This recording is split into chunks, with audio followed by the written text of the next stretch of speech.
L'évangile de Luc, deuxième partie, chapitre 13 au chapitre 24.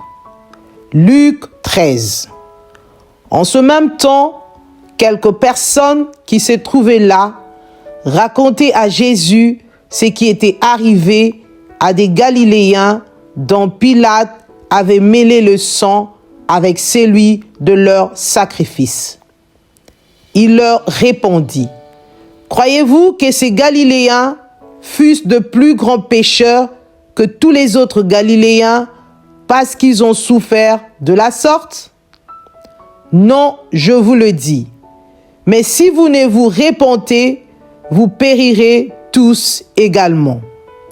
Ou bien, ces 18 personnes sur qui est tombée la tour de Siloé et qu'elle a été tuée, croyez-vous qu'elles fussent plus coupables que tous les autres habitants de Jérusalem?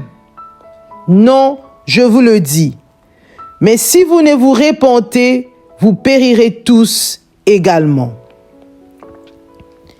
Il dit aussi cette parabole. Un homme avait un figuier planté dans sa vigne. Il vint pour y chercher du fruit et il n'en trouva point. Alors, il dit au vigneron: voilà 3 ans que je viens chercher du fruit à ce figuier, et je n'en trouve point. Coupe-le, pourquoi occupe-t-il la terre inutilement? Le vigneron lui répondit: Seigneur, laisse-le encore cette année, je creuserai tout autour et j'y mettrai du fumier. Peut-être à l'avenir donnera-t-il du fruit, sinon tu le couperas.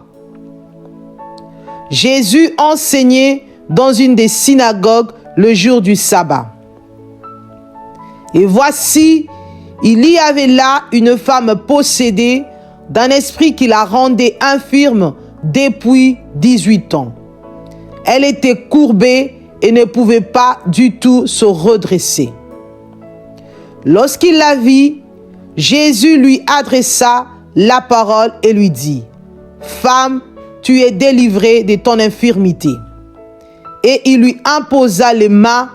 À l'instant, elle se redressa et glorifia Dieu. Mais le chef de la synagogue, indigné de ce que Jésus avait opéré cette guérison un jour de sabbat, dit à la foule: il y a 6 jours pour travailler. Venez donc vous faire guérir ces jours-là, et non pas le jour du sabbat. Hypocrite, lui répondit le Seigneur, est-ce que chacun de vous, le jour du sabbat, ne détache pas de la crèche son bœuf ou son âne pour le mener boire? Et cette femme, qui est une fille d'Abraham, et que Satan tenait liée depuis 18 ans, ne fallait-il pas la délivrer de cette chaîne les jours du sabbat? Tandis qu'il parlait ainsi, tous ses adversaires étaient confus, et la foule se réjouissait de toutes les choses glorieuses qu'il faisait.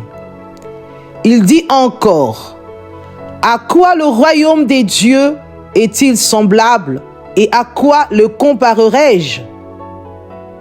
Il est semblable à un grain de sénévé qu'un homme a pris et jeté dans son jardin. Il pousse, devient un arbre, et les oiseaux du ciel habitent dans ses branches. Il dit encore: à quoi comparerai-je le royaume des dieux?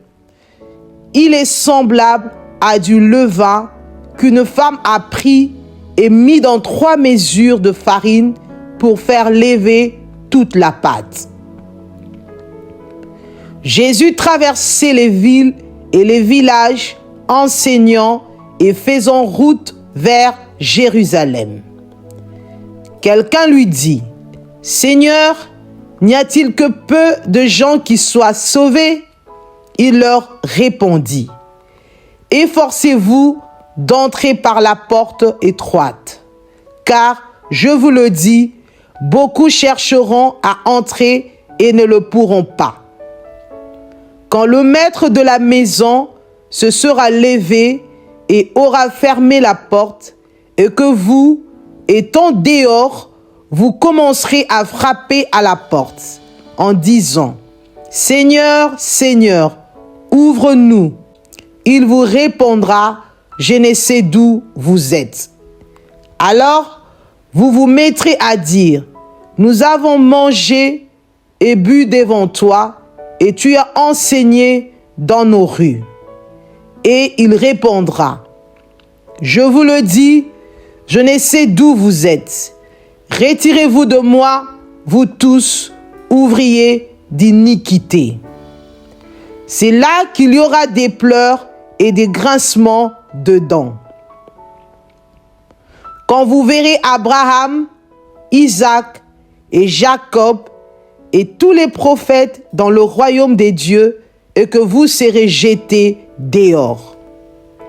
Il en viendra de l'Orient et de l'Occident, du Nord et du Midi, et ils se mettront à table dans le royaume de Dieu. Et voici, il y en a des derniers qui seront les premiers, et des premiers qui seront les derniers. Ce même jour, quelques pharisiens vinrent lui dire, « Va-t'en, pars d'ici, car Hérode veut te tuer. » Il leur répondit, « Allez et dites à ce renard, voici je chasse les démons, et je fais des guérisons aujourd'hui et demain, et le troisième jour, j'aurai fini. Mais il faut que je marche aujourd'hui, demain et le jour suivant, car il ne convient pas qu'un prophète périsse hors de Jérusalem.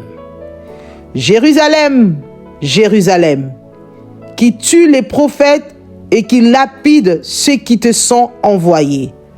Combien de fois ai-je voulu rassembler tes enfants, comme une poule rassemble sa couvée sous ses ailes, et vous ne l'avez pas voulu.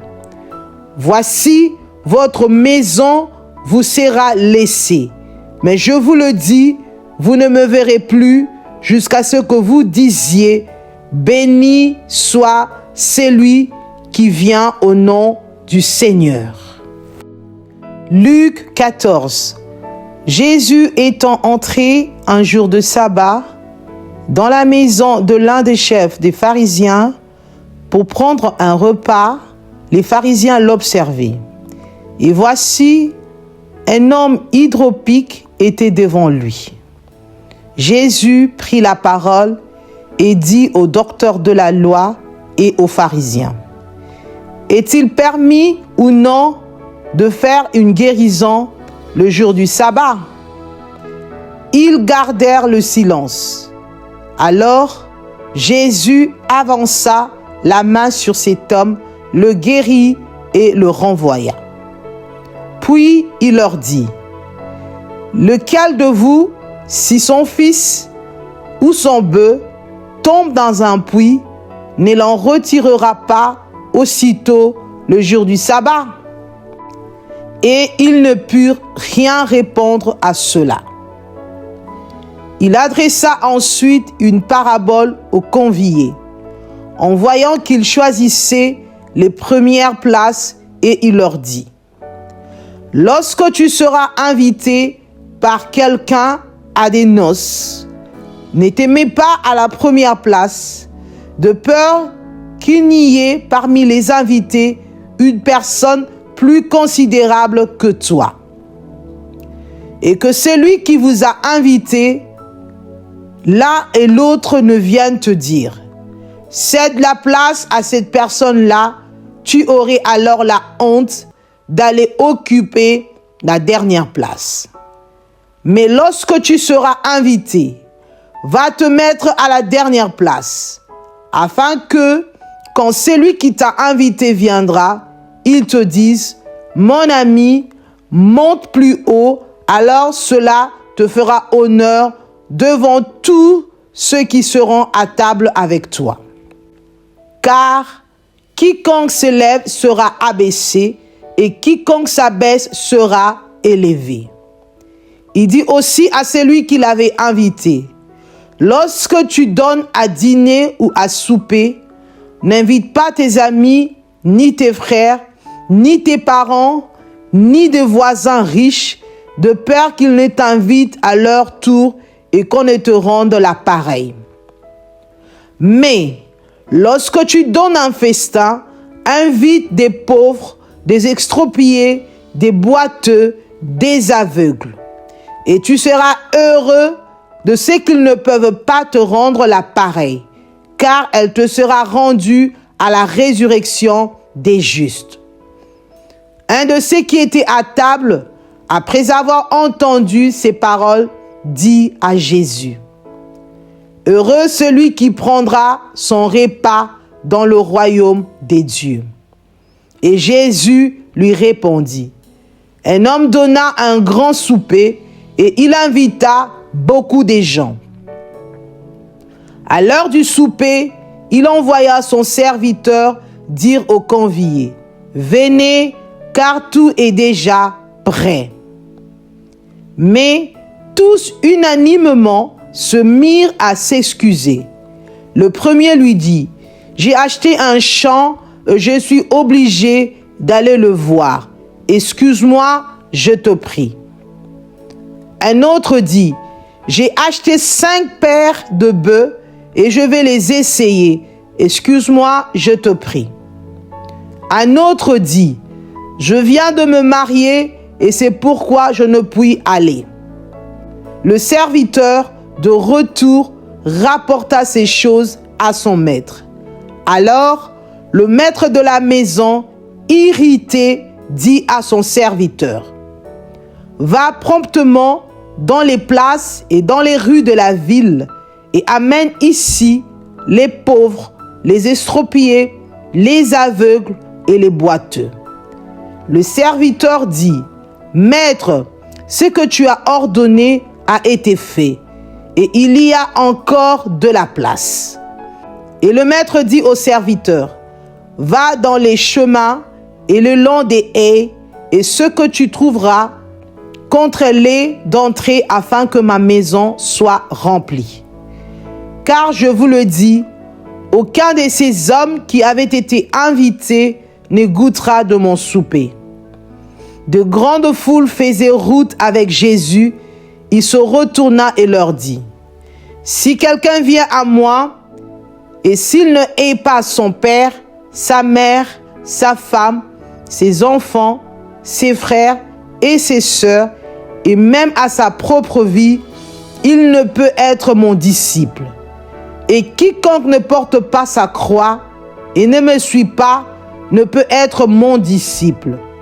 Car lequel de vous, s'il veut bâtir une tour, ne s'assied d'abord pour calculer la dépense et voir s'il a de quoi la terminer, de peur qu'après avoir posé les fondements, il ne puisse l'achever et que tous ceux qui le verront ne se mettent à le railler en disant, « Cet homme a commencé à bâtir et il n'a pu achever. » Ou quel roi, s'il va faire la guerre à un autre roi, ne s'assied d'abord pour examiner s'il peut, avec 10 000 hommes, marcher à la rencontre de celui qui vient l'attaquer avec 20 000. S'il ne le peut, tandis que cet autre roi est encore loin, il lui envoie une ambassade pour demander la paix. Ainsi donc, quiconque d'entre vous ne renonce pas à tout ce qu'il possède ne peut être mon disciple. Le sel est une bonne chose, mais si le sel perd sa saveur, avec quoi l'assaisonnera-t-on? Il n'est bon ni pour la terre, ni pour le fumier, on le jette dehors. Que celui qui a des oreilles pour entendre, entende. Luc 15. Tous les publicains et les gens de mauvaise vie s'approchaient de Jésus pour l'entendre. Et les pharisiens et les scribes murmuraient, disant, « Cet homme accueille les gens de mauvaise vie et mange avec eux. » Mais il leur dit cette parabole. « Quel homme d'entre vous, s'il a 100 brebis et qu'il en perde une, ne laisse les 99 autres dans le désert pour aller après celle qui est perdue jusqu'à ce qu'il la retrouve. Lorsqu'il l'a retrouvée, il la met avec joie sur ses épaules.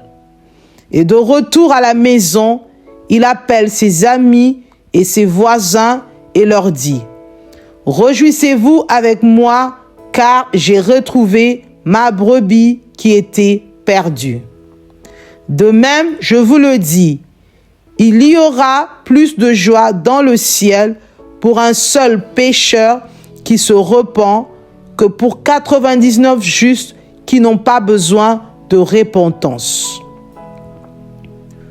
Ou quelle femme, si elle a 10 drachmes et qu'elle en perde une, n'allume une lampe, ne balaye la maison et ne cherche avec soin jusqu'à ce qu'elle la retrouve. Lorsqu'elle l'a retrouvée, elle appelle ses amis et ses voisines et dit, « Réjouissez-vous avec moi, car j'ai retrouvé la drachme que j'avais perdue. » De même, je vous le dis, il y a de la joie devant les anges des dieux pour un seul pécheur qui se repent. Il dit encore, un homme avait 2 fils. Le plus jeune dit à son père, « Mon père, donne-moi la part de bien qui doit me revenir. » Et le père leur partagea son bien. Peu de jours après, le plus jeune fils, ayant tout ramassé, partit pour un pays éloigné où il dissipa son bien en vivant dans la débauche. Lorsqu'il eut tout dépensé, une grande famine survint dans ce pays et il commença à se trouver dans le besoin. Il alla se mettre au service d'un des habitants du pays, qui l'envoya dans ses champs garder les pourceaux. Il aurait bien voulu se rassasier des carouges que mangeaient les pourceaux, mais personne ne lui en donnait. Étant rentré en lui-même, il se dit, « Combien de mercenaires chez mon père ont du pain en abondance et moi ici, je meurs de faim. Je me lèverai, j'irai vers mon père et je lui dirai, « Mon père, j'ai péché contre le ciel et contre toi. Je ne suis plus digne d'être appelé ton fils. Traite-moi comme l'un de tes mercenaires. » Et il se leva et alla vers son père. Comme il était encore loin, son père le vit et fut ému de compassion. Il courut, se jeter à son cou et le baisa. Le fils lui dit, « Mon père, j'ai péché contre le ciel et contre toi.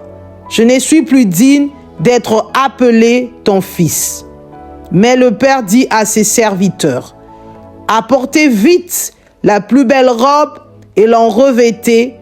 Mettez-lui un anneau au doigt et des souliers aux pieds.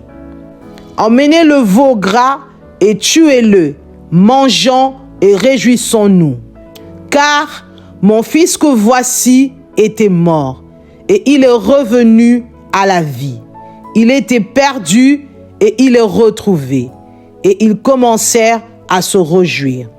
Or, le fils aîné était dans les champs. Lorsqu'il revint et approcha de la maison, il entendit la musique et les danses. Il appela un des serviteurs et lui demanda ce que c'était. Ce serviteur lui dit, « Ton frère est de retour et parce qu'il l'a retrouvé en bonne santé, ton père a tué le veau gras. » Il se mit en colère et ne voulut pas entrer. Son père sortit et le pria d'entrer. Mais il répondit à son père, « Voici, il y a tant d'années que je te sers, sans avoir jamais transgressé tes ordres, et jamais tu ne m'as donné un chevreau pour que je me réjouisse avec mes amis. Et quand ton fils est arrivé, c'est lui qui a mangé ton bien avec des prostituées, c'est pour lui que tu as tué les veaux gras. Mon enfant, lui dit le père, tu es toujours avec moi et tout ce que j'ai est à toi. Mais il fallait bien s'égayer et se réjouir parce que ton frère, que voici, était mort et qu'il est revenu à la vie, parce qu'il était perdu et qu'il est retrouvé. Luc 16. Jésus dit aussi à ses disciples, un homme riche avait un économe qui lui fut dénoncé comme dissipant ses biens. Il l'appela et lui dit, « Qu'est-ce que j'entends dire de toi? Rends compte de ton administration, car tu ne pourras plus administrer mes biens. » L'économe dit en lui-même, « Que ferai-je puisque mon maître m'ôte l'administration de ses biens? Travailler à la terre, je ne le puis. Mendier, j'en ai honte. Je sais ce que je ferai, pour qu'il y ait des gens qui me reçoivent dans leur maison quand je serai destitué de mon emploi. Et faisons venir chacun des débiteurs de son maître. Il dit au premier, « Combien dois-tu à mon maître? » « 100 mesures d'huile, répondit-il. Et il lui dit, « Prends ton billet, assieds-toi vite et écris 50. » Il dit ensuite à un autre, « Et toi, combien dois-tu? 100 mesures de blé, répondit-il. Et il lui dit, « Prends ton billet et écris 80. » Le maître loua l'économe infidèle de ce qu'il avait agi prudemment, car les enfants de ce siècle sont plus prudents à l'égard de leurs semblables que ne le sont les enfants de lumière.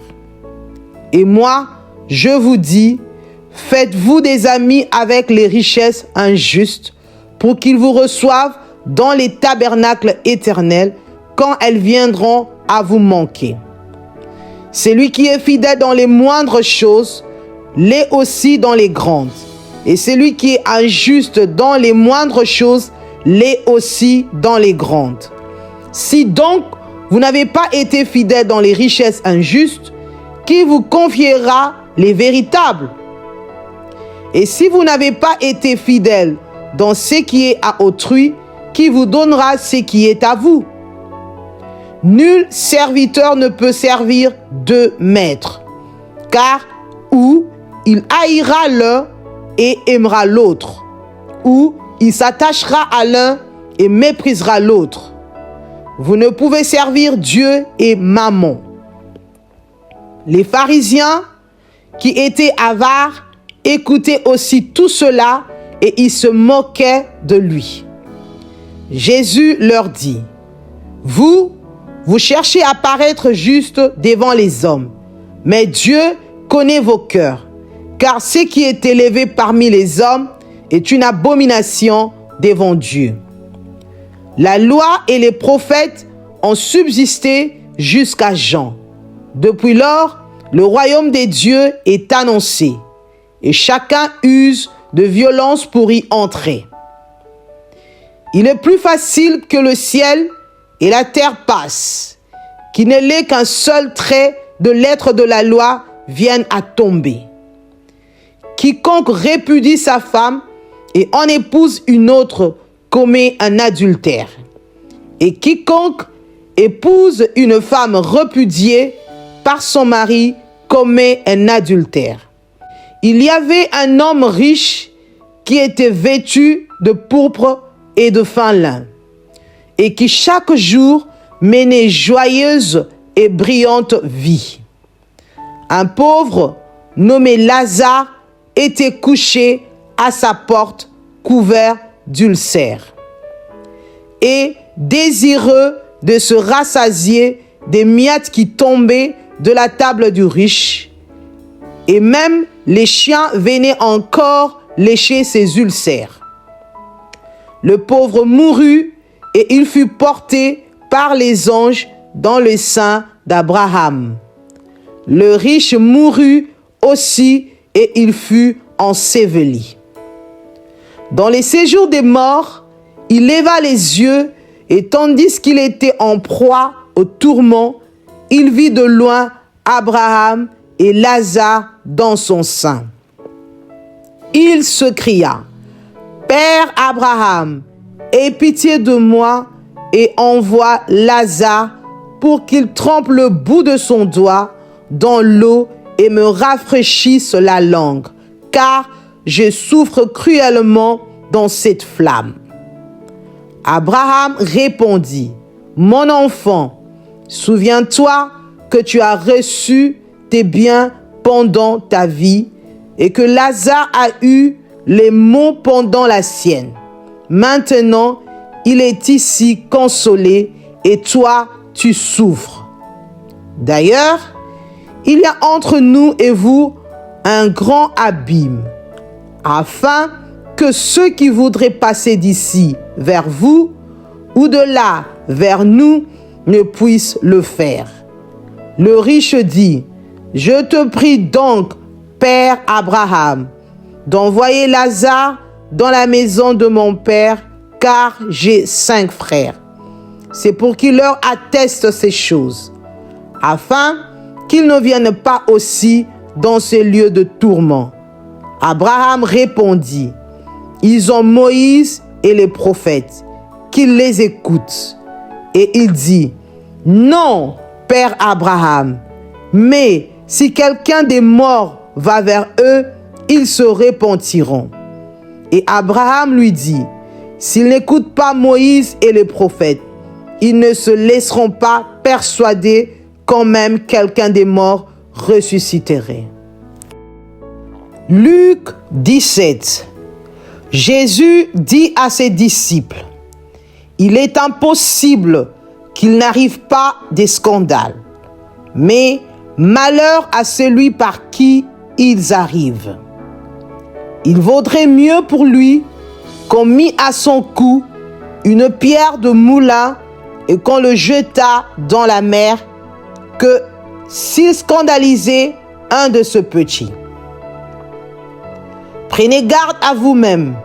Si ton frère a péché, reprends-le, et s'il se répand, pardonne-lui. Et s'il a péché contre toi 7 fois dans un jour, et que 7 fois il revienne à toi, disant, je me repens, tu lui pardonneras. Les apôtres dirent au Seigneur, augmente-nous la foi. Et le Seigneur dit, si vous aviez de la foi comme un grain de sénévé, vous diriez à ce sycomore, déracine-toi et plante-toi dans la mer, et il vous obéirait. Qui de vous, ayant un serviteur qui laboure ou paye les troupeaux, lui dira, quand il revient de champ, approche vite et mets-toi à table? Ne lui dira-t-il pas au contraire, prépare-moi à souper, ceins-toi et sers-moi, jusqu'à ce que j'aie mangé et bu. Après cela, toi, tu mangeras et boiras. Doit-il de la reconnaissance à ce serviteur parce qu'il a fait ce qui lui était ordonné?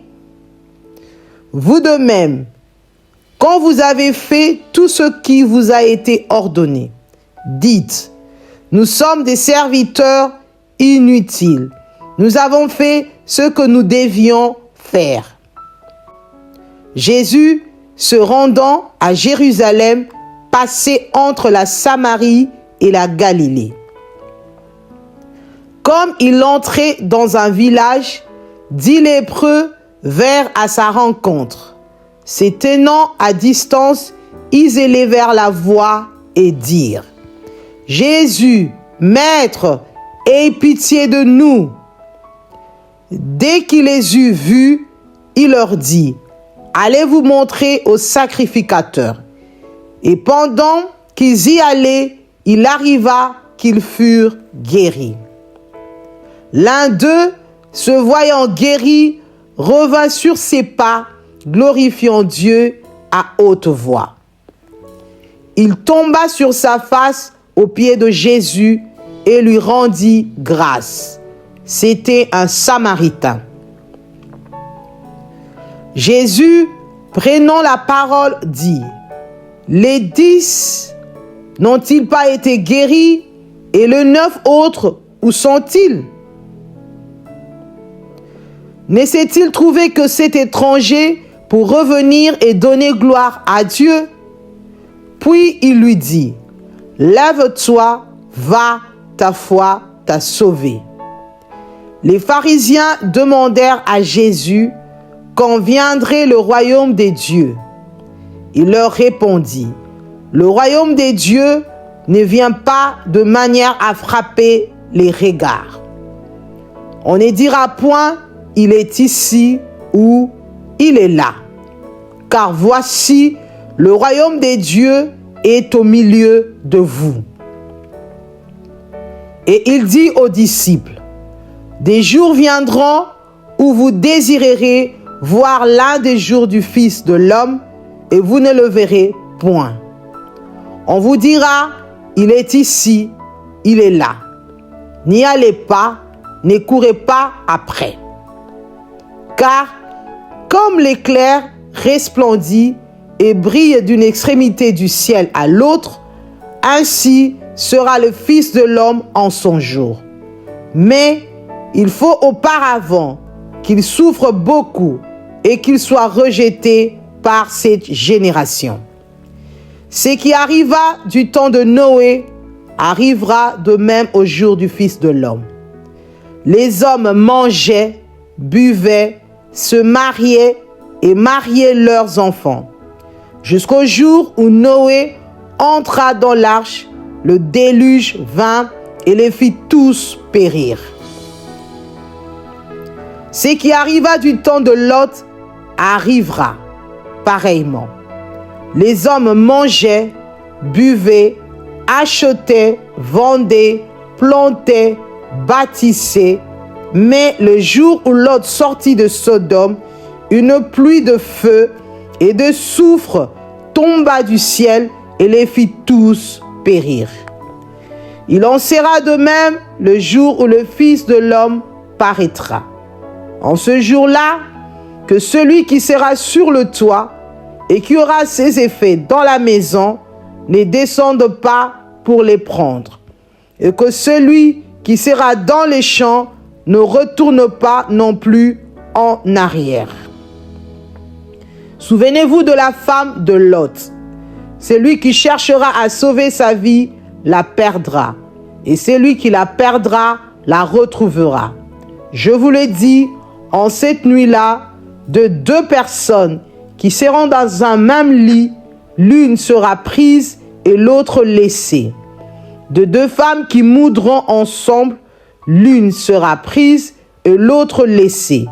De 2 hommes qui seront dans un champ, l'un sera pris et l'autre laissé. Les disciples lui dirent: où sera-ce, Seigneur? Et il répondit: où sera le corps, là s'assembleront les aigles. Luc 18. Jésus leur adressa une parabole pour montrer qu'il faut toujours prier et ne point se relâcher. Il dit: il y avait dans une ville un juge qui ne craignait point Dieu et qui n'avait d'égard pour personne. Il y avait aussi dans cette ville une veuve qui venait lui dire: fais-moi justice de ma partie adverse. Pendant longtemps, il refusa. Mais ensuite, il dit en lui-même: quoique je ne craigne point Dieu et que je n'aie d'égard pour personne, néanmoins, parce que cette veuve m'importune, je lui ferai justice, afin qu'elle ne vienne pas sans cesse me rompre la tête. Le Seigneur ajouta: entendez ce que dit le juge inique. Et Dieu ne fera-t-il pas justice à ses élus, qui crient à lui jour et nuit, et tardera-t-il à leur égard? Je vous le dis, il leur fera promptement justice. Mais quand le Fils de l'homme viendra, trouvera-t-il la foi sur la terre? Il dit encore cette parabole, en vue de certaines personnes se persuadant qu'elles étaient justes et ne faisant aucun cas des autres. 2 hommes montèrent au temple pour prier. L'un était pharisien et l'autre publicain. Le pharisien, debout, priait ainsi en lui-même. « Ô Dieu, je te rends grâce de ce que je ne suis pas comme le reste des hommes, qui sont ravisseurs, injustes, adultères ou même comme ce publicain. Je jeûne 2 fois la semaine, je donne la dîme de tous mes revenus. » Les publicains, se tenant à distance, n'osaient même pas lever les yeux au ciel. Mais ils se frappaient la poitrine en disant, « Ô Dieu, sois apaisé envers moi qui suis un pécheur. » Je vous le dis, celui-ci descendit dans sa maison justifié plutôt que l'autre, car quiconque s'élève sera abaissé, et celui qui s'abaisse sera élevé. On lui amena aussi les petits enfants, afin qu'il les touchât.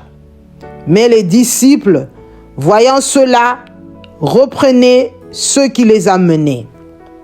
Et Jésus les appela et dit, « Laissez venir à moi les petits enfants, et ne les en empêchez pas, car le royaume des dieux est pour ceux qui leur ressemblent.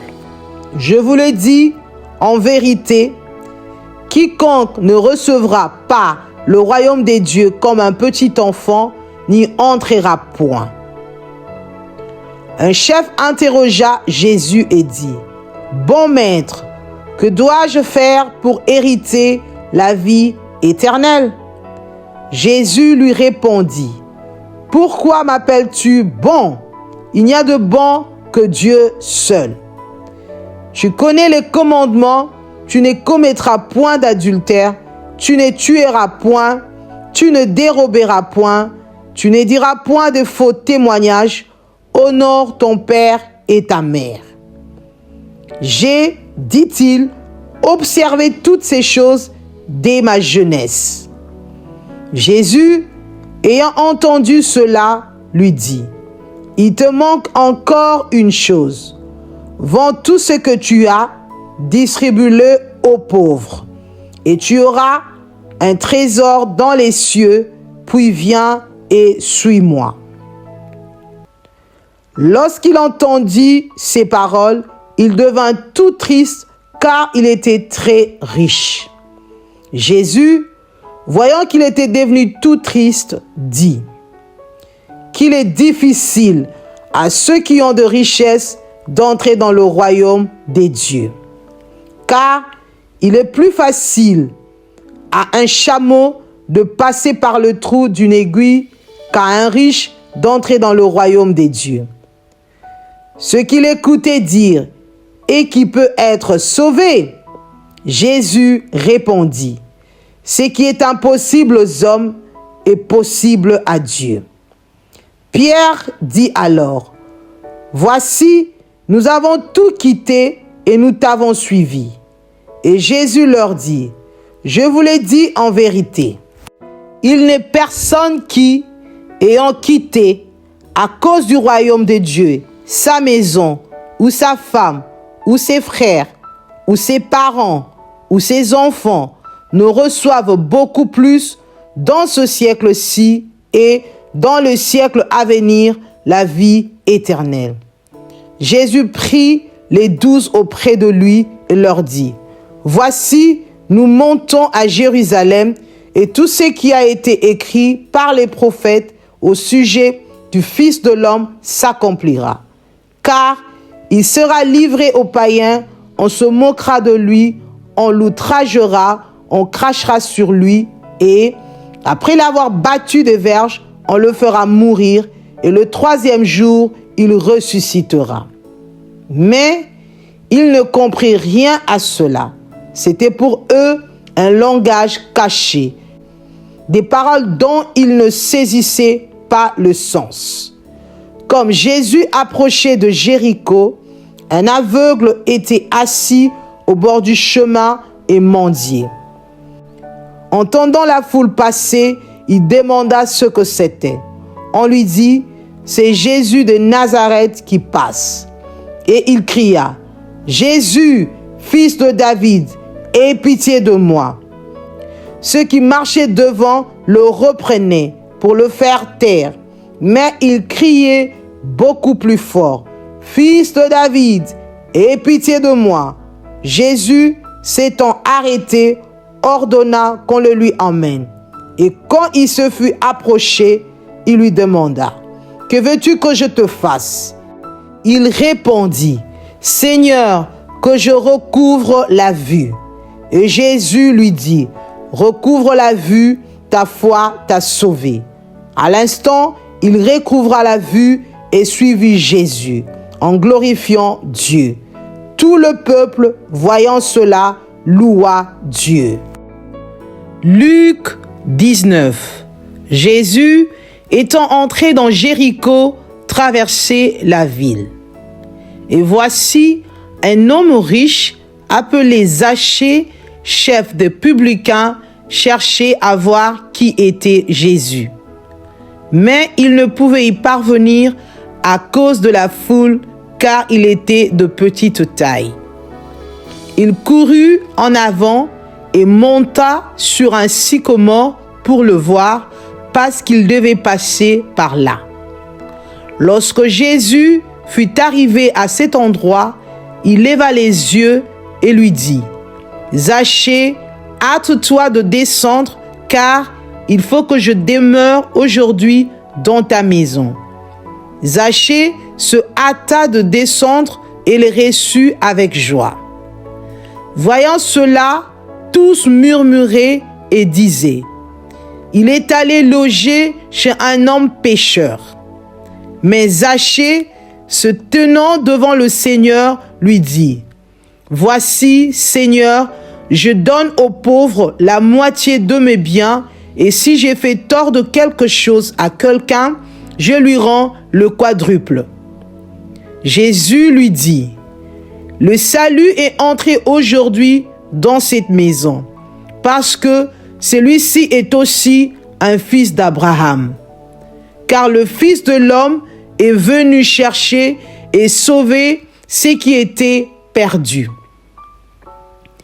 Ils écoutaient ces choses et Jésus ajouta une parabole, parce qu'il était près de Jérusalem et qu'on croyait qu'à l'instant, le royaume des dieux allait paraître.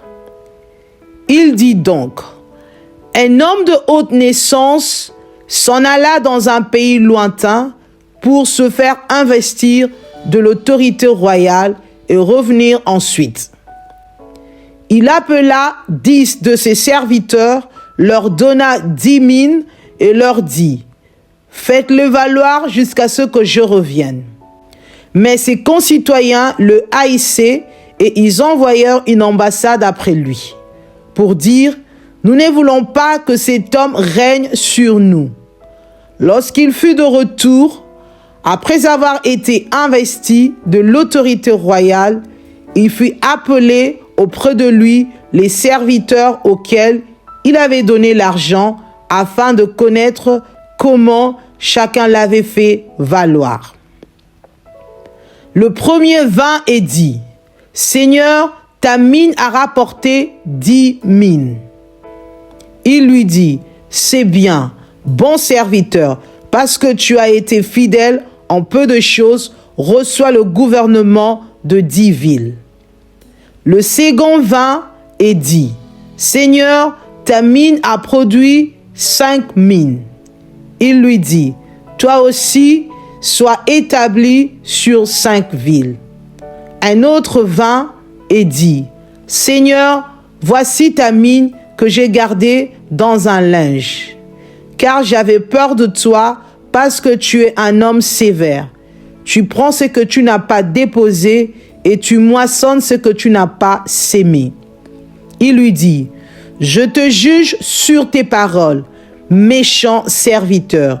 Tu savais que je suis un homme sévère, prenant ce que je n'ai pas déposé et moissonnant ce que je n'ai pas sémé. Pourquoi donc n'as-tu pas mis mon argent dans une banque afin qu'à mon retour, je le retirasse avec un intérêt? Puis il dit à ceux qui étaient là, ôtez-lui la mine et donnez-la à celui qui a les 10 mines. Ils lui dirent, Seigneur, il a 10 mines. Je vous le dis, on donnera à celui qui a, mais à celui qui n'a pas, on ôtera même ce qu'il a. Au reste, emmenez ici mes ennemis qui n'ont pas voulu que je reniasse sur eux et tuez-les en ma présence. Après avoir ainsi parlé, Jésus marcha devant la foule pour monter à Jérusalem. Lorsqu'il approcha de Bethphagée et de Béthanie, vers la montagne appelée montagne des Oliviers, Jésus envoya 2 de ses disciples, en disant, « Allez au village qui est en face, quand vous y serez entrés, vous trouverez un anneau attaché sur lequel aucun homme ne s'est jamais assis. Détachez-le et emmenez-le. Si quelqu'un vous demande pourquoi le détachez-vous, vous lui répondrez, le Seigneur en a besoin. » Ceux qui étaient envoyés allèrent et trouvèrent les choses comme Jésus leur avait dit. Comme ils détachaient l'anneau, ses maîtres leur dirent, « Pourquoi détachez-vous l'anneau ?» Ils répondirent, « Le Seigneur en a besoin. » Et ils emmenèrent à Jésus l'anneau sur lequel ils jetèrent leurs vêtements et firent monter Jésus. Quand il fut en marche, les gens étendirent leurs vêtements sur le chemin. Et lorsque déjà il approchait de Jérusalem, vers la descente de la montagne des Oliviers, toute la multitude de disciples, saisis de joie, s'est mis à louer Dieu à haute voix pour tous les miracles qu'ils avaient vus. Ils disaient, « Béni soit le roi qui vient au nom du Seigneur, paix dans le ciel et gloire dans les lieux très hauts. » Quelques pharisiens du milieu de la foule dirent à Jésus, « Maître, reprends tes disciples. » Et il répondit, « Je vous le dis, s'ils se taisent, les pierres crieront. » Comme il approchait de la ville, Jésus, en la voyant, pleura sur elle et dit, « Si toi aussi, au moins en ces jours qui t'est donné, tu connaissais les choses qui appartiennent à ta paix, mais maintenant elles sont cachées à tes yeux. Il viendra sur toi des jours où tes ennemis t'environneront des tranchées, t'enfermeront et te serreront de toutes parts. Ils te détruiront, toi et tes enfants, au milieu de toi, et ils ne laisseront pas en toi pierre sur pierre, parce que tu n'as pas connu le temps où tu as été visité. » Il entra dans le temple et il s'est mis à chasser ceux qui vendaient, leur disant, « Il est écrit, ma maison sera une maison de prière. Mais vous, vous en avez fait une caverne de voleurs. » Il enseignait tous les jours dans le temple et les principaux sacrificateurs, les scribes et les principaux du peuple cherchaient à le faire périr. Mais il ne savait comment s'y prendre, car tout le peuple l'écoutait avec admiration. Luc 20.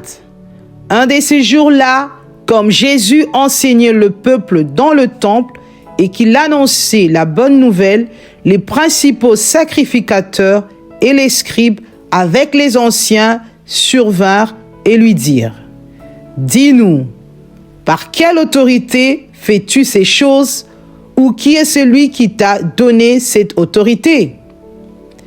Il leur répondit, « je vous adresserai aussi une question.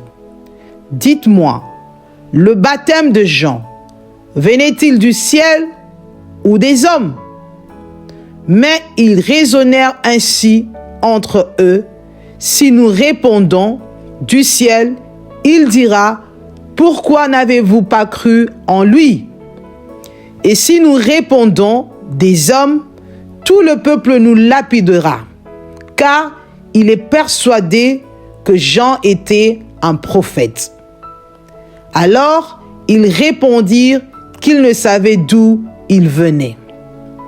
Et Jésus leur dit, moi non plus, je ne vous dirai pas par quelle autorité j'ai fait ces choses. Il se mit ensuite à dire au peuple cette parabole. Un homme planta une vigne, la ferma à des vignerons et quitta pour longtemps le pays.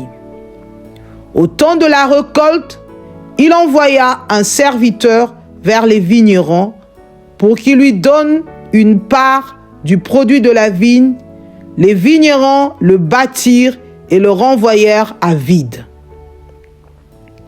Il envoya encore un autre serviteur.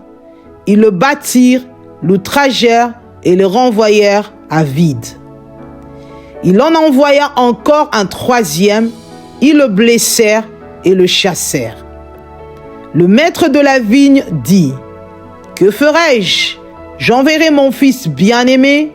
Peut-être auront-ils pour lui du respect. » Mais quand les vignerons le virent, ils raisonnèrent entre eux et dirent, « Voici l'héritier, tuons-le afin que l'héritage soit à nous. » Et ils le jetèrent hors de la vigne et le tuèrent. Maintenant, que leur fera le maître de la vigne? Il viendra, fera périr ses vignerons et il donnera la vigne à d'autres. Lorsqu'ils eurent entendu cela, ils dirent, à Dieu ne plaise. Mais, jetant les regards sur eux, Jésus dit, que signifie donc ce qui est écrit, la pierre qu'ont rejetée ceux qui bâtissaient est devenue la principale de l'angle. Quiconque tombera sur cette pierre s'y brisera, et celui sur qui elle tombera sera écrasé. Les principaux sacrificateurs et les scribes cherchèrent à mettre la main sur lui à l'heure même, mais ils craignirent le peuple. Ils avaient compris que c'était pour eux que Jésus avait dit cette parabole.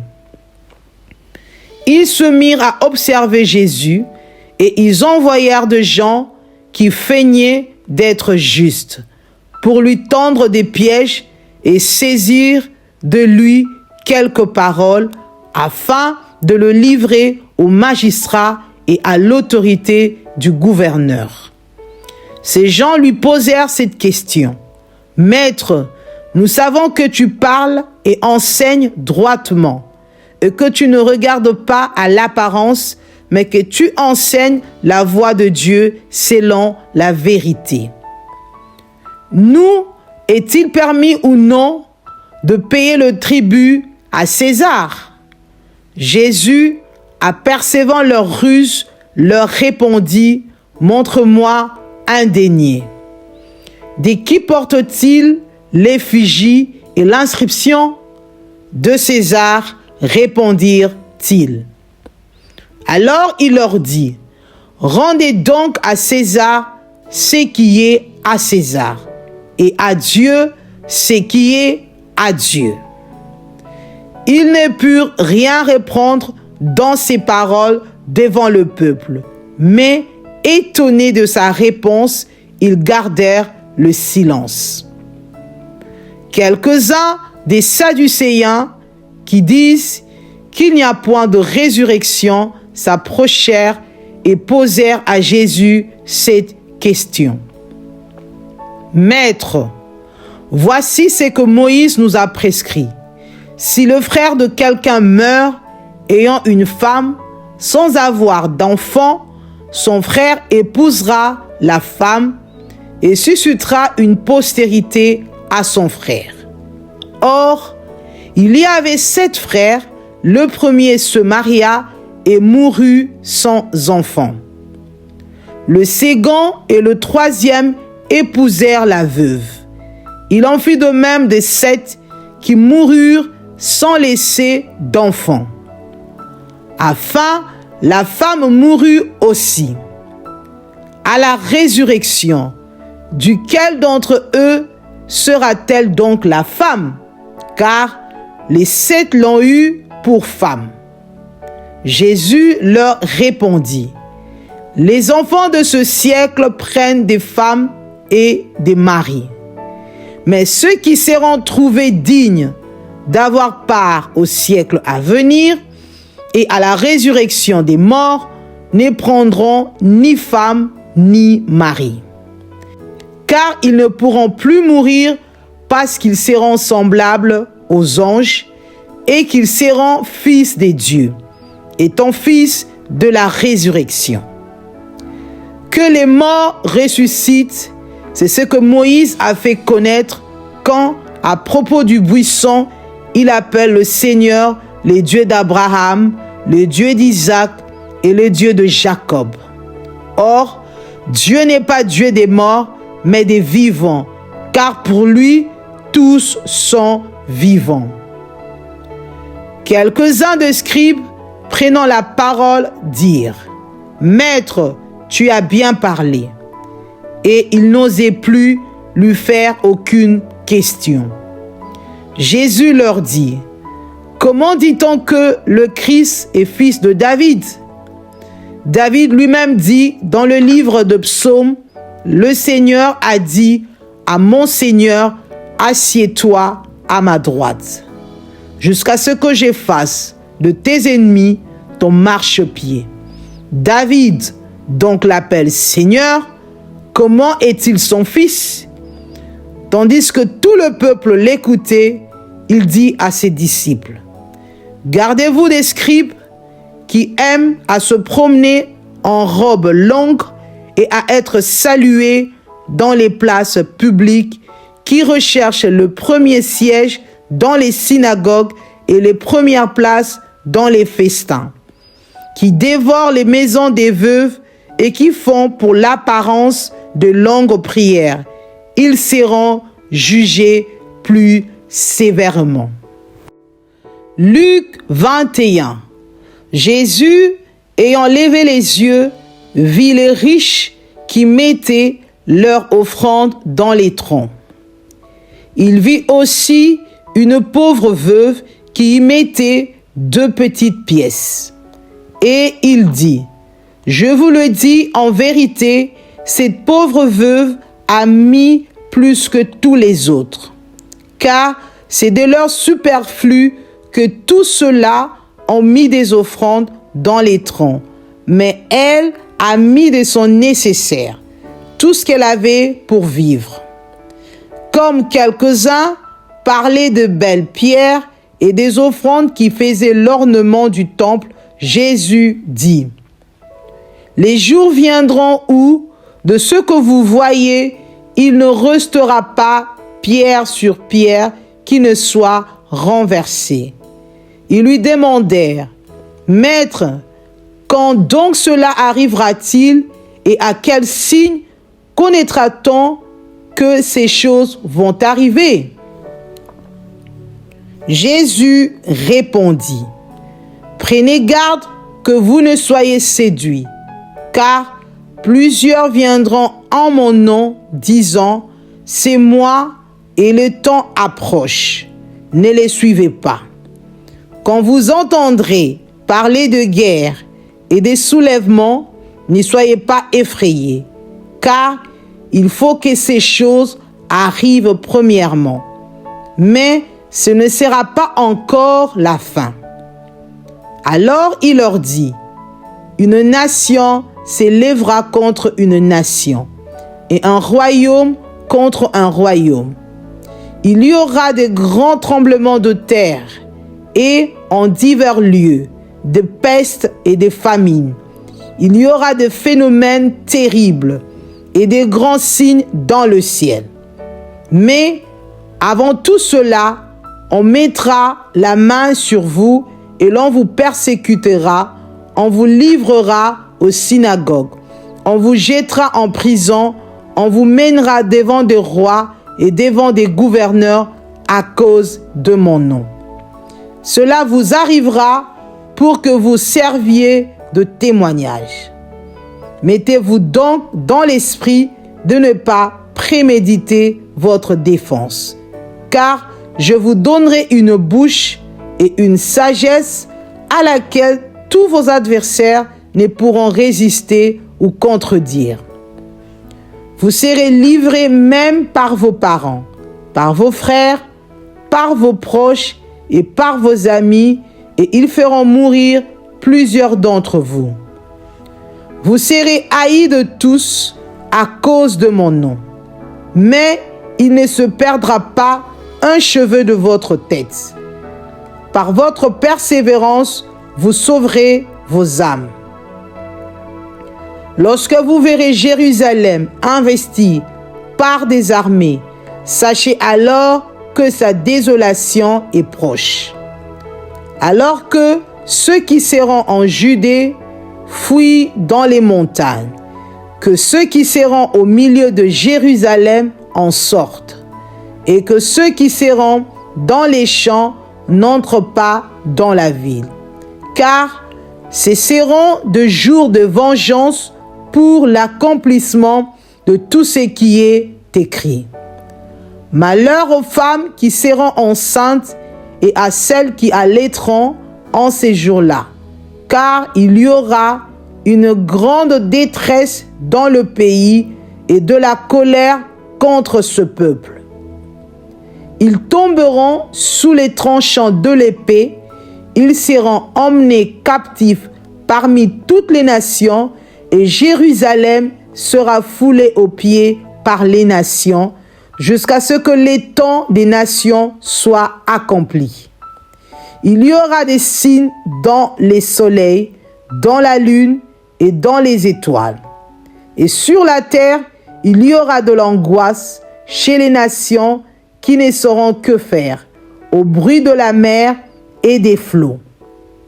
Les hommes rendant l'âme de terreur dans l'attente de ce qui surviendra pour la terre, car les puissances des cieux seront ébranlées. Alors, on verra le Fils de l'homme venant sur une nuée avec puissance et une grande gloire. Quand ces choses commenceront à arriver, redressez-vous et levez vos têtes, parce que votre délivrance approche. Et il leur dit une comparaison. Voyez le figuier et tous les arbres. Dès qu'ils ont poussé, vous connaissez de vous-même en regardant que déjà l'été est proche. De même, quand vous verrez ces choses arriver, sachez que le royaume des dieux est proche. Je vous le dis en vérité, cette génération ne passera point que tout cela n'arrive. Le ciel et la terre passeront, mais mes paroles ne passeront point. Prenez garde à vous-même, de crainte que vos cœurs ne s'apesantissent par les excès du manger et du boire, et par les soucis de la vie, et que ce jour ne vienne sur vous à l'improviste. Car il viendra comme un filet sur tous ceux qui habitent sur la face de toute la terre. Veillez donc et priez en tout temps, afin que vous ayez la force d'échapper à toutes ces choses qui arriveront, et de paraître debout devant les fils de l'homme. Pendant les jours, Jésus enseignait dans le temple, et il allait passer la nuit à la montagne appelée montagne des Oliviers. Et tout le peuple, dès le matin, se rendait vers lui dans les temples pour l'écouter. Luc 22. La fête de pain sans levain, appelée la Pâque, approchait. les principaux sacrificateurs et les scribes cherchaient les moyens de faire mourir Jésus, car ils craignaient le peuple. Or Satan entra dans Judas, surnommé Iscariote, qui était du nombre des 12. Et Judas alla s'entendre avec les principaux sacrificateurs et le chef des gardes sur la manière de le leur livrer. Ils furent dans la joie et ils convinrent de lui donner de l'argent. Après s'être engagés, ils cherchaient une occasion favorable pour leur livrer Jésus à l'insu de la foule. Les jours des pains sans levain, où l'on devait immoler la Pâque, arriva. Et Jésus envoya Pierre et Jean en disant: « Allez nous préparer la Pâque afin que nous la mangions. » Ils lui dirent: « Où veux-tu que nous la préparions ?»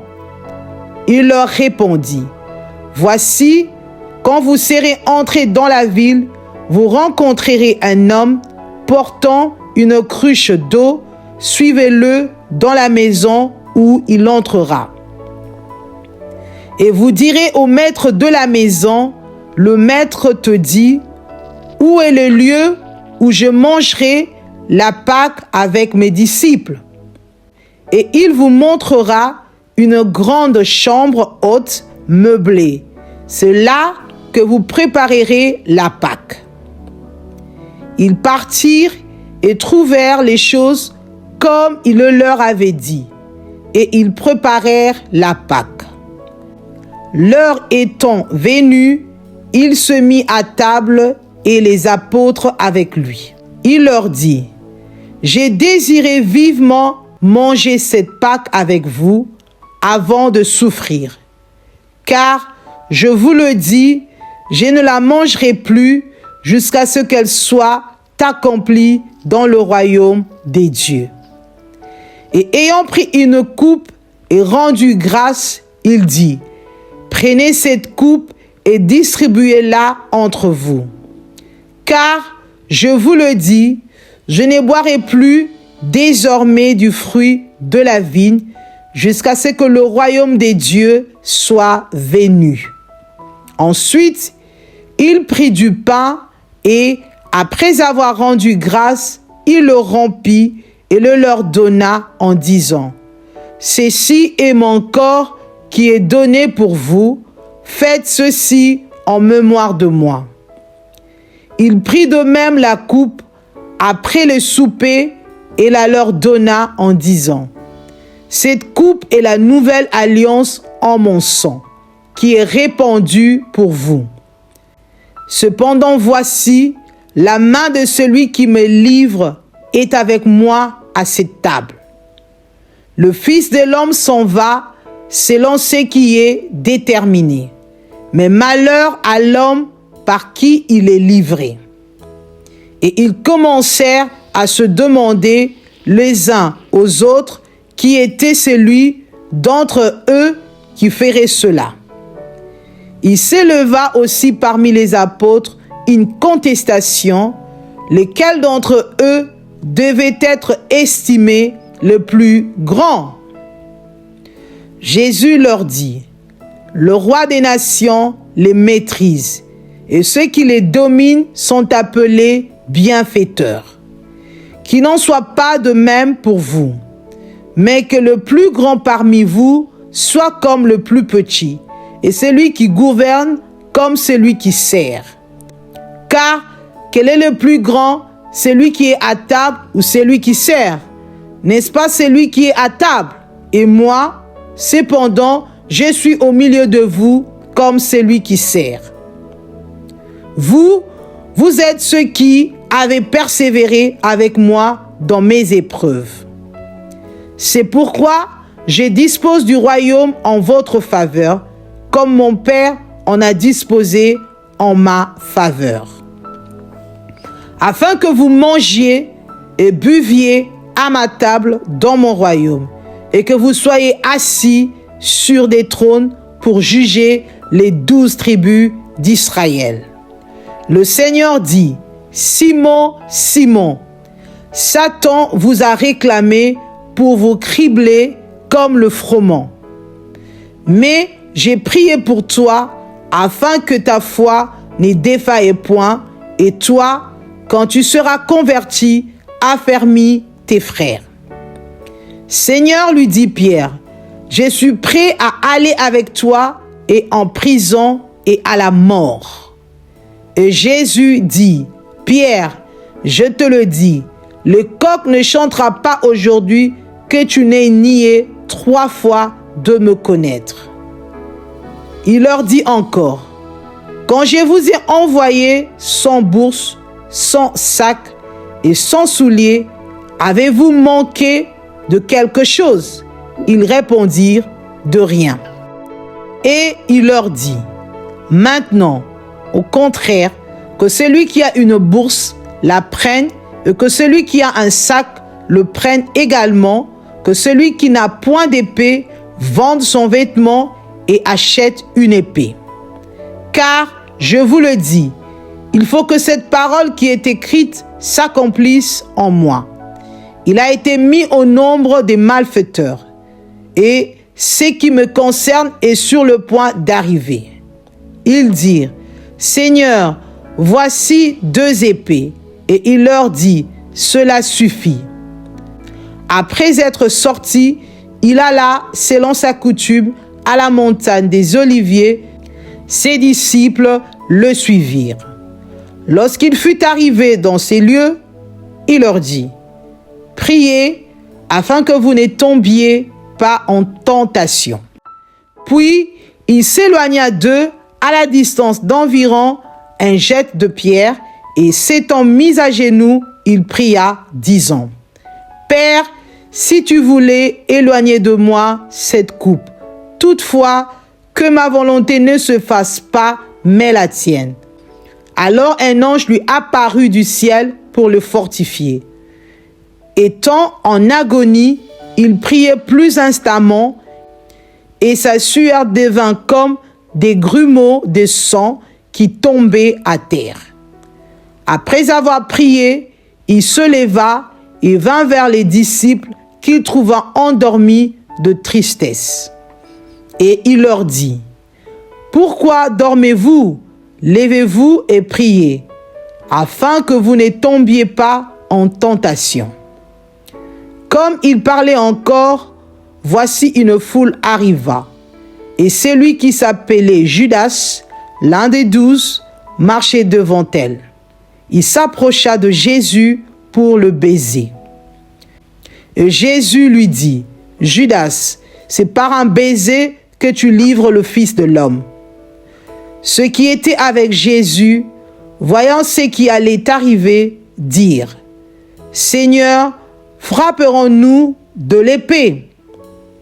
Et l'un d'eux frappa le serviteur du souverain sacrificateur et lui emporta l'oreille droite.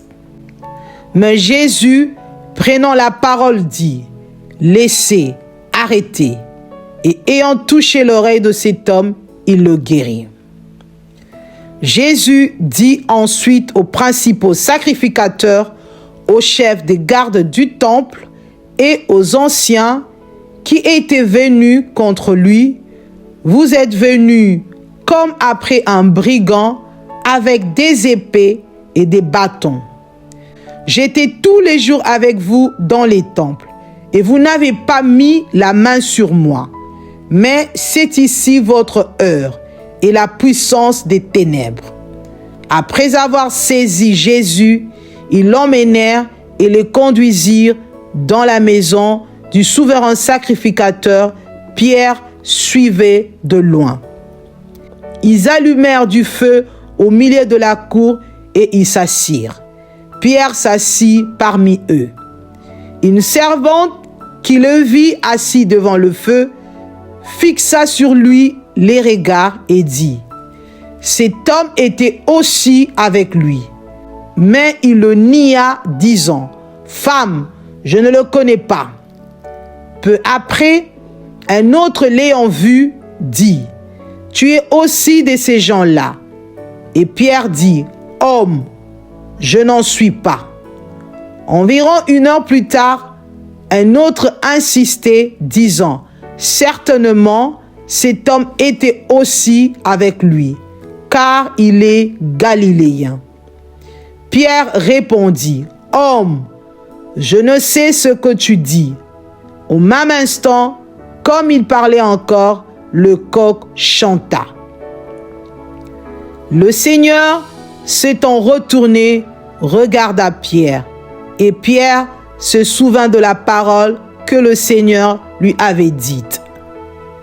Avant que le coq chante, aujourd'hui, tu me renieras 3 fois. Et étant sorti, il pleura amèrement.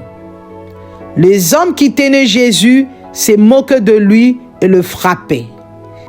Ils lui voilèrent le visage et ils l'interrogeaient en disant, « Devine qui t'a frappé ?»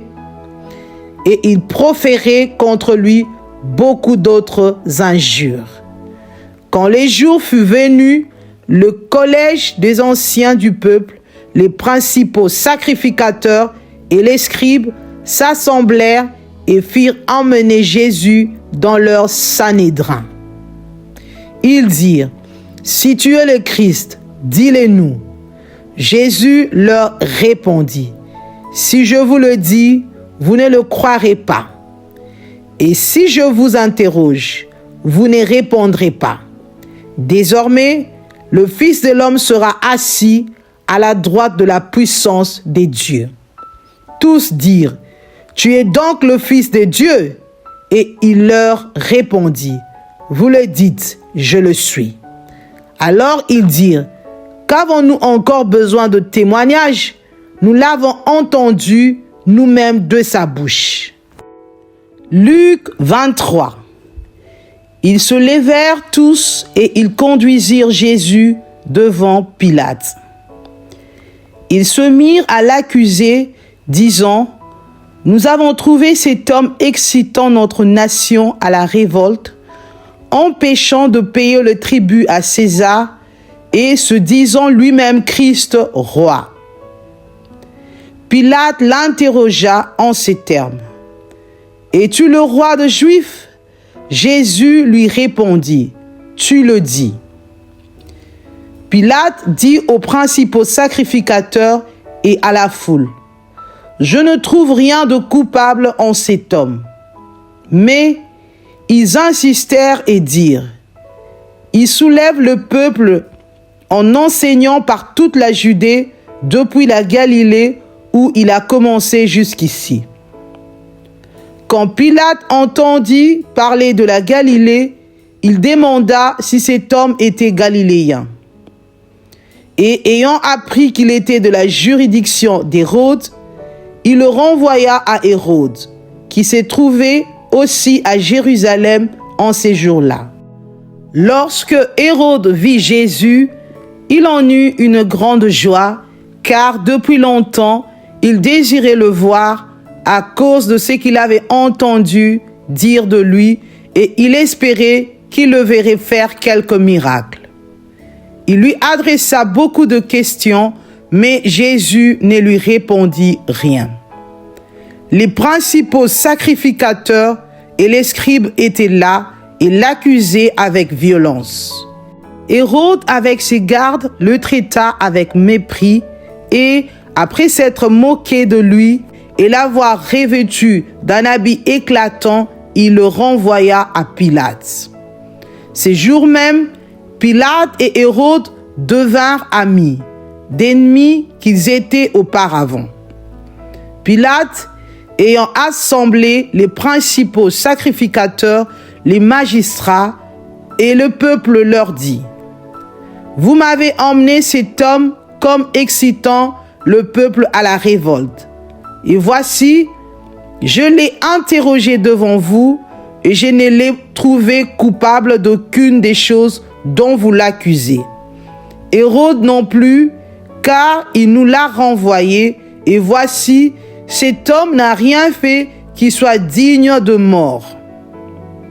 Je le relâcherai donc après l'avoir fait battre de verges. À chaque fête, il était obligé de leur relâcher un prisonnier. Ils se crièrent tous ensemble, « Fais mourir celui-ci et relâche-nous Barabbas. » Cet homme avait été mis en prison pour une sédition qui avait eu lieu dans la ville et pour un meurtre. Pilate leur parla de nouveau dans l'intention de relâcher Jésus. Et ils crièrent, « Crucifie, crucifie-le » Pilate leur dit pour la 3e fois, « Quel mal a-t-il fait? Je n'ai rien trouvé en lui qui mérite la mort. Je le relâcherai donc après l'avoir fait battre de verges. » Mais ils insistèrent à grands cris, demanda qu'il fût crucifié, et leurs cris l'emportèrent. Pilate prononça que ce qu'ils demandaient serait fait. Il relâcha celui qui avait été mis en prison pour sédition et pour meurtre, et qu'il réclamait, et il livra Jésus à leur volonté. Comme ils l'emmenaient, ils prirent un certain Simon de Cyrène qui revenait des champs, et ils le chargèrent de la croix pour qu'il la porte derrière Jésus. Il était suivi d'une grande multitude des gens du peuple et des femmes qui se frappaient la poitrine et se lamentaient sur lui. Jésus se tourna vers elle et dit, « Fille de Jérusalem, ne pleurez pas sur moi, mais pleurez sur vous et sur vos enfants. Car voici, de jours viendront où l'on dira, heureuses les stériles, heureuses les entrailles qui n'ont point enfanté et les mamelles qui n'ont point allaité. Alors ils se mettront à dire aux montagnes, tombez sur nous, et aux collines, couvrez-nous.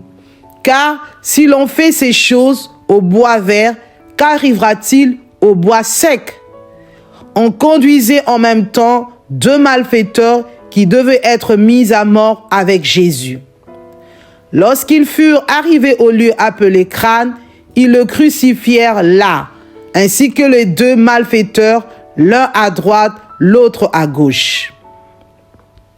Jésus dit, « Père, pardonne-leur, car ils ne savent ce qu'ils font. » Ils se partagèrent ses vêtements en tirant au sort. Le peuple se tenait là et regardait. Les magistrats se moquaient de Jésus, disant, « Il a sauvé les autres, qu'il se sauve lui-même, s'il est le Christ, l'élu des dieux. » Les soldats aussi se moquaient de lui, s'approchant et lui présenta du vinaigre. Il disait, « Si tu es le roi des Juifs, sauve-toi toi-même. » Il y avait au-dessus de lui cette inscription, « Celui-ci est le roi des Juifs. » L'un des malfaiteurs crucifiés l'injuriait, disant, « N'es-tu pas le Christ? Sauve-toi toi-même et sauve-nous. » Mais l'autre le reprenait et disait, « Ne crains-tu pas Dieu, toi qui subis la même condamnation? Pour nous, c'est justice, car nous recevons ce qu'ont mérité nos crimes. Mais celui-ci n'a rien fait de mal. » Et il dit à Jésus, « Souviens-toi de moi quand tu viendras dans ton règne. » Jésus lui répondit, « Je te le dis en vérité, aujourd'hui tu seras avec moi dans le paradis. » Il était déjà environ la 6e heure et il y eut des ténèbres sur toute la terre jusqu'à la 9e heure. Le soleil s'obscurcit et le voile du temple se déchira par le milieu. Jésus s'écria d'une voix forte, « Père, je remets mon esprit entre tes mains. » Et en disant ces paroles, il expira. Les centeniers, voyant ce qui était arrivé, glorifia Dieu et dit, « Certainement, cet homme était juste. » Et tous ceux qui assistaient en foule à ce spectacle, après avoir vu ce qui était arrivé, s'en retournèrent, se frappant la poitrine. tous ceux de la connaissance de Jésus et les femmes qui l'avaient accompagné depuis la Galilée se tenaient dans l'éloignement et regardaient ce qui se passait. Il y avait un conseiller nommé Joseph, homme bon et juste, qui n'avait point participé à la décision et aux actes des autres. Il était d'Arimathée, ville de Juifs, et il attendait le royaume des dieux. Cet homme se rendit vers Pilate et demanda le corps de Jésus. Il le descendit de la croix, l'enveloppa d'un linceul et le déposa dans un sépulcre taillé dans le roc où personne n'avait encore été mis. C'était les jours de la préparation et le sabbat allait commencer. Les femmes qui étaient venues de la Galilée avec Jésus accompagnèrent Joseph, virent le sépulcre et la manière dont le corps de Jésus y fut déposé.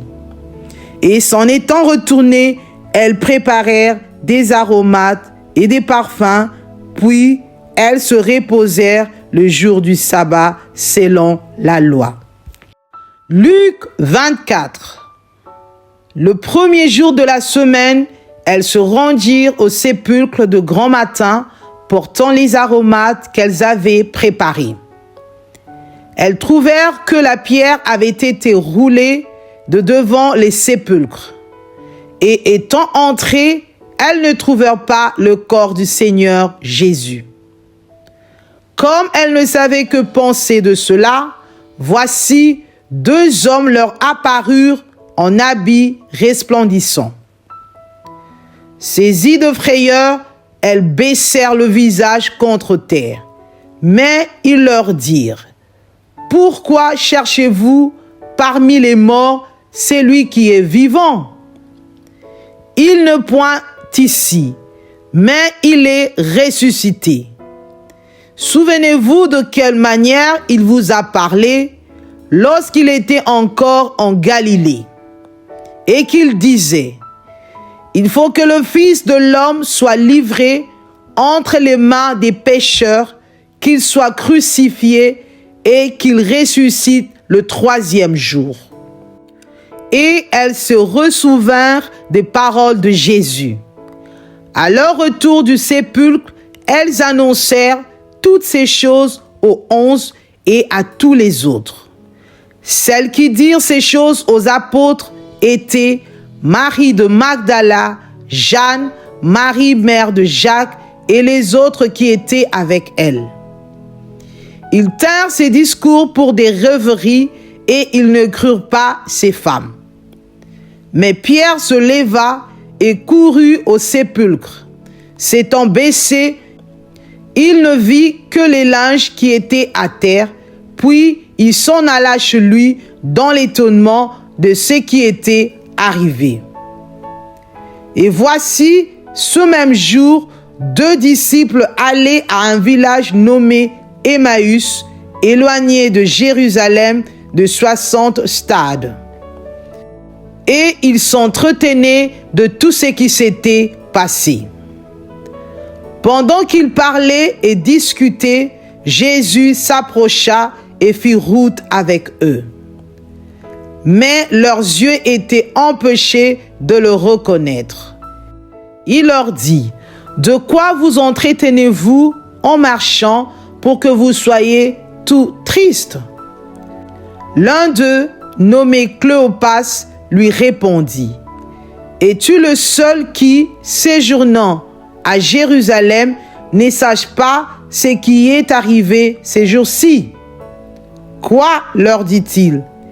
Et ils lui répondirent: « Ce qui est arrivé au sujet de Jésus de Nazareth, qui était un prophète puissant en œuvre et en parole devant Dieu et devant tout le peuple, et comment les principaux sacrificateurs et nos magistrats l'ont livré pour le faire condamner à mort et l'ont crucifié. Nous espérions que ce serait lui qui délivrerait Israël. Mais avec tout cela, voici le 3e jour que ces choses se sont passées.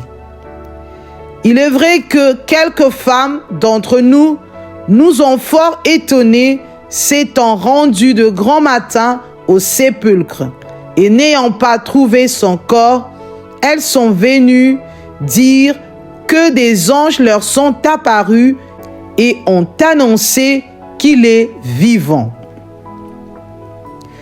Quelques-uns de ceux qui étaient avec nous sont allés au sépulcre et ils ont trouvé les choses comme les femmes l'avaient dit, mais lui, ils ne l'ont point vu. Alors Jésus leur dit: Ô homme sans intelligence, et dont le cœur est lent à croire tout ce qu'ont dit les prophètes.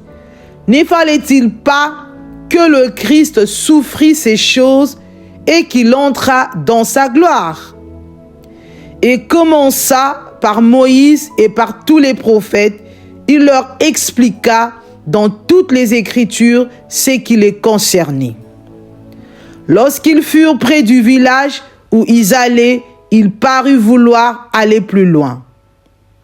Mais ils le pressèrent en disant: Reste avec nous, car le soir approche, le jour est sur son déclin. Et il entra pour rester avec eux. Pendant qu'il était à table avec eux, il prit le pain et après avoir rendu grâce, il le rompit et le leur donna.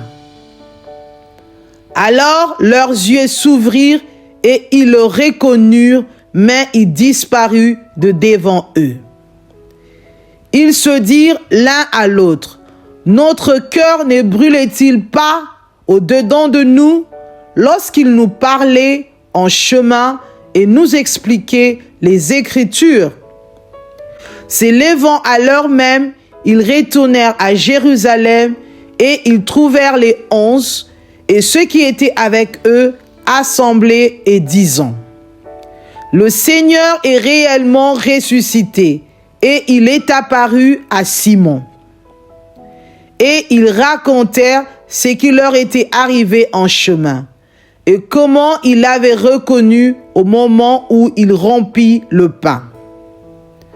Tandis qu'il parlait de la sorte, lui-même se présenta au milieu d'eux et leur dit: La paix soit avec vous. Saisis de frayeur et d'épouvante, ils croyaient voir un esprit. Mais il leur dit: Pourquoi êtes-vous troublés?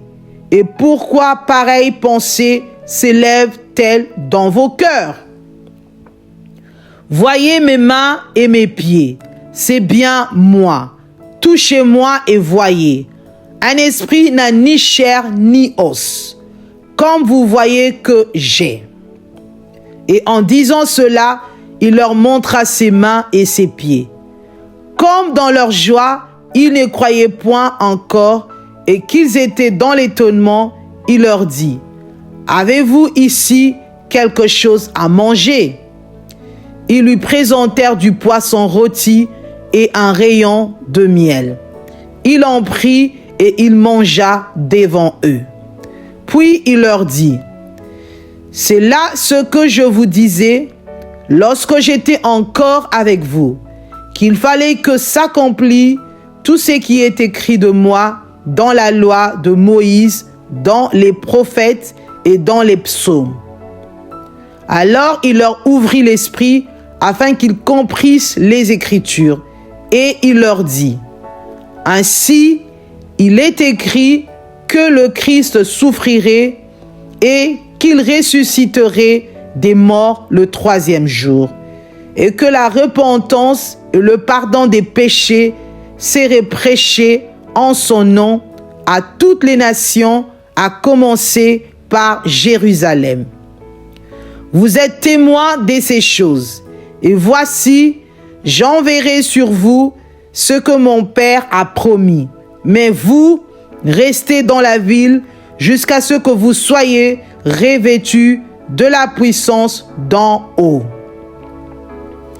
Il le conduisit jusque vers Béthanie et, ayant levé les mains, il le bénit. Pendant qu'il le bénissait, il se sépara d'eux et fut enlevé au ciel. Pour eux, Après l'avoir adoré, ils retournèrent à Jérusalem avec une grande joie. Et ils étaient continuellement dans les temples, louant et bénissant Dieu.